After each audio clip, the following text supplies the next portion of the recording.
Already এই narrative দাঁড় করানো হচ্ছে, বাচ্চাদের কিচ্ছু বলা যাবে না, কিচ্ছু বলা যাবে না।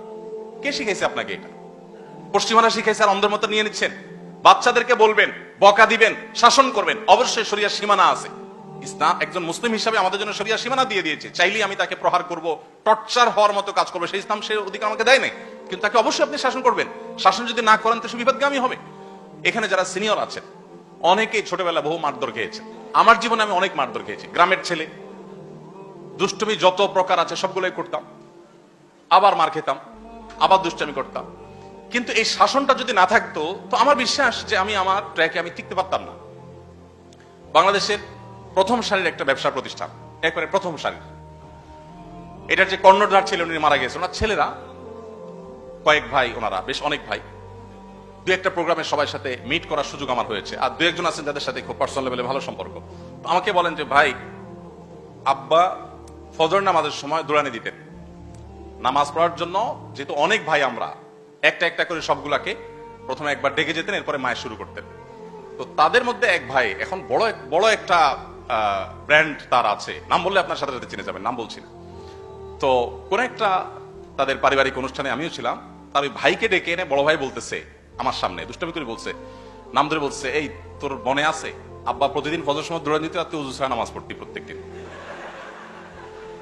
আমি বললাম, রাখেন আপনি, এত মানুষজন আছে এখানে এবার বলছেন, সেই তো শৈশবের কথা। এখন সে তো বাংলাদেশের সবচেয়ে বড় শিল্পপতিদের একজন, এখন এভাবে বললে হয় নাকি?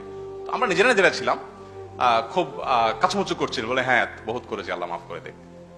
এখন যারা মনে করেন পশ্চিমাদের দ্বারা প্রভাবিত হয়ে মনে করছেন যে না আমরা তাদের মতো হতে হবে সবকিছু, কেন তাদের মতো হতে হবে? আমাদের বাংলাদেশে মানুষের আমাদের নিজস্ব সংস্কৃতি আছে, এজ এ বাঙালি আমাদের নিজস্ব সংস্কৃতি আছে, মুসলিম হিসাবে আমাদের ভিন্ন আইডেন্টিটি আছে, সংস্কৃতি আছে।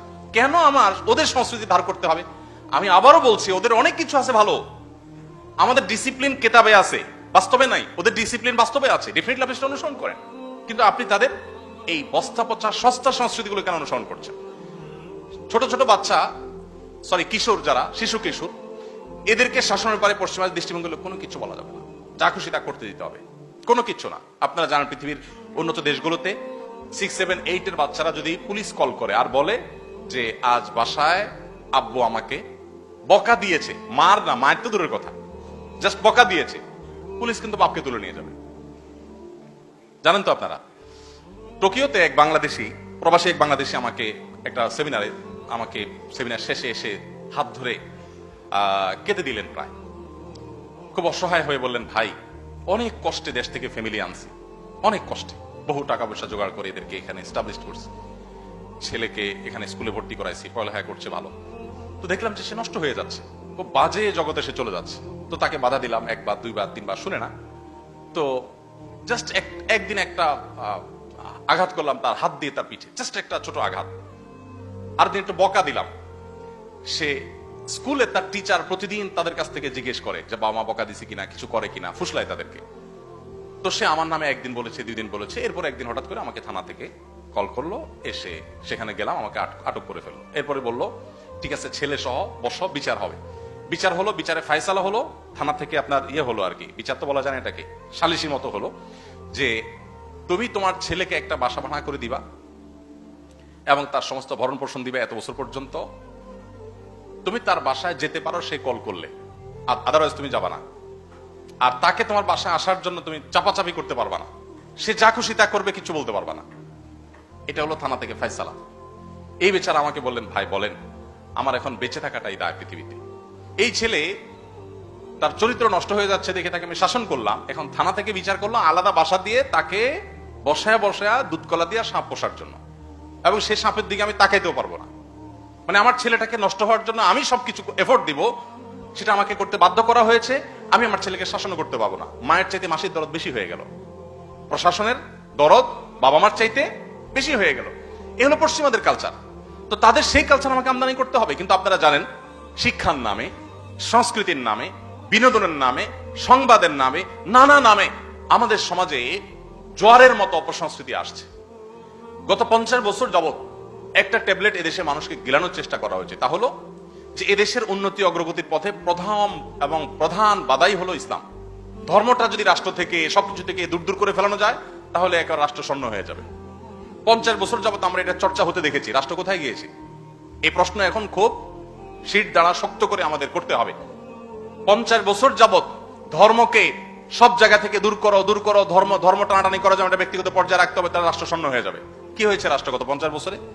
মালয়েশিয়ানদের দিকে তাকালে আমরা দেখি তারা ধর্মকে তাদের রাষ্ট্রের প্রতিটা বিষয়ের সাথে তারা এমন ভাবে ওতপ্রোত ভাবে জড়িয়ে রেখেছে যে তাদের প্রধানমন্ত্রী মালয়েশিয়ার কুয়ালালামপুরের পুত্রাজায়ার প্রধানমন্ত্রী কার্যালয়ের সামনে যে বিশাল সুন্দর মসজিদ, আমার যাওয়ার সুযোগ হয়েছে, সেখানে মিটিং চলাকালীন সময় মন্ত্রী পরিষদের সদস্যগণ সবাই সম্মিলিতভাবে এখানে এসে প্রধানমন্ত্রীর নেতৃত্বে ইমামতি নামাজ পড়েন।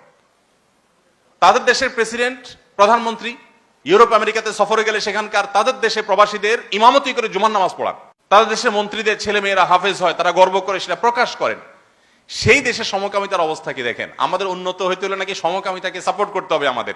সেই দেশে সমকামিতার সাপোর্ট তো দূরের কথা, সমকামিতার সিম্বল 6 রঙের যে রংধনু, এরকম কোন ঘড়িও যদি আপনার হাতে থাকে, কোনো কিছু যদি আপনার হাতে থাকে, তাদের প্রচলিত আইন অনুযায়ী আপনার জেল হবে।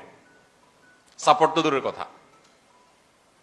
তাদের দেশে মাত্র 60 বা 65% মুসলমান, মাত্র 60 বা 65% মুসলমান হওয়ার পর তাদের সংবিধানে তাদের রাষ্ট্রধর্ম হিসেবে, অফিসিয়াল ধর্ম হিসেবে ইসলাম, পাশাপাশি অন্যান্য ধর্মের ধর্মীয় স্বাধীনতা দেওয়া আছে। মালয়েশিয়ানরা ধর্মকে যদি এতটা আঁকড়ে ধরে তারা উন্নতির এমন পর্যায়ে যেতে পারে যে আমরা তাদের কাছে আমাদেরকে কাজের জন্য, চাকরি ভিসা দেওয়ার জন্য সিরিয়াল ধরে বসে থাকতে আমাদের মিনিস্টাররা, তাহলে সেক্ষেত্রে আমাদের দেশে ধর্ম কেন সব জায়গা থেকে দূর দূর করে আমাদেরকে উন্নত হইতে হবে? এই প্রশ্নের উত্তর আপনাকে আমাকে খুঁজতে হবে।